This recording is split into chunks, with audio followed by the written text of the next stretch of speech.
c'est un documentaire qui fait froid dans le dos. Depuis le 2 mars dernier, l'affaire Fourniret, dans la tête de Monique Olivier est diffusée sur Netflix. Il raconte la vie de l'ex-femme de Michel Fourniret, Monique Olivier, qui a aidé ce dernier à commettre ses crimes entre 1987 et 2003.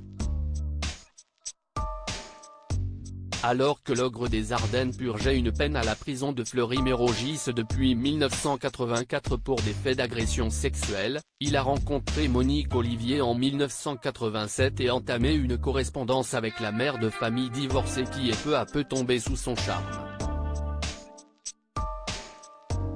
Dans leurs 217 lettres échangées, les complices en sont venus à conclure un pacte diabolique, titre d'ailleurs donné au deuxième épisode du documentaire. Premièrement, moi Monique Olivier, je vais t'offrir une vierge. Deuxièmement, tu tueras mon ex-mari. Troisièmement, il faudra qu'on se procure de l'argent. J'ai vacillé pendant l'expertise de Michel Fourniret, j'ai eu du dégoût, jusqu'à la nausée, a déclaré Daniel Zagouri, psychiatre et expert auprès des tribunaux dans le film, faisant notamment référence à la formule répugnante que le tueur en série utilisait avec sa compagne pour qualifier ses victimes, les membranes sur pattes. Depuis sa cellule, Michel Fourniret nourrissait le fantasme de violer et de déflorer des vierges. Des intentions qu'il avait confiées dans sa correspondance à celle qui deviendra sa femme, Monique Olivier.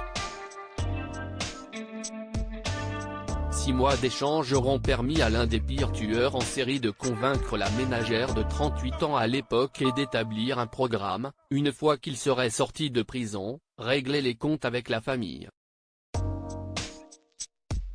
Passer mon temps à rêver. Avoir assez d'argent pour oublier l'argent. Disposer d'une jeune fente. Plaisir du risque. Enlèvement, etc. 11 décembre 1987, le premier crime a le 22 octobre 1987, Michel Fourniret est relâché. Il s'installe en ménage avec Monique Olivier à Saint-Cyr-les-Colons, dans l'Yonne, à proximité d'Auxerre. 2 mois plus tard, le 11 décembre 1987, les complices passent à l'action et enlèvent Isabelle Laville, une adolescente de 17 ans, alors qu'elle rentrait chez elle après les cours. Son corps est retrouvé 19 ans après les faits au fond d'un puits dans la campagne bourguignonne. Son meurtre sera le premier des 11 avoués par Michel Fourniret.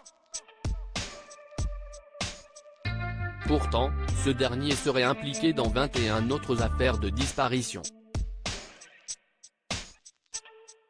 Décédé en mai 2021 à la Pitié-Salpêtrière à Paris, le monstre de Ardennes a partagé sa vie pendant 20 ans avec Monique Olivier qui aura été sa complice. Elle répondra devant la justice fin 2023 pour l'affaire de la disparition d'Estelle Mouzin en janvier 2003. Elle est actuellement incarcérée dans la prison de Fleury-Mérogis où elle purge une peine de réclusion criminelle à perpétuité. Article écrit en collaboration avec 6 médias. Crédit photo, Abaca.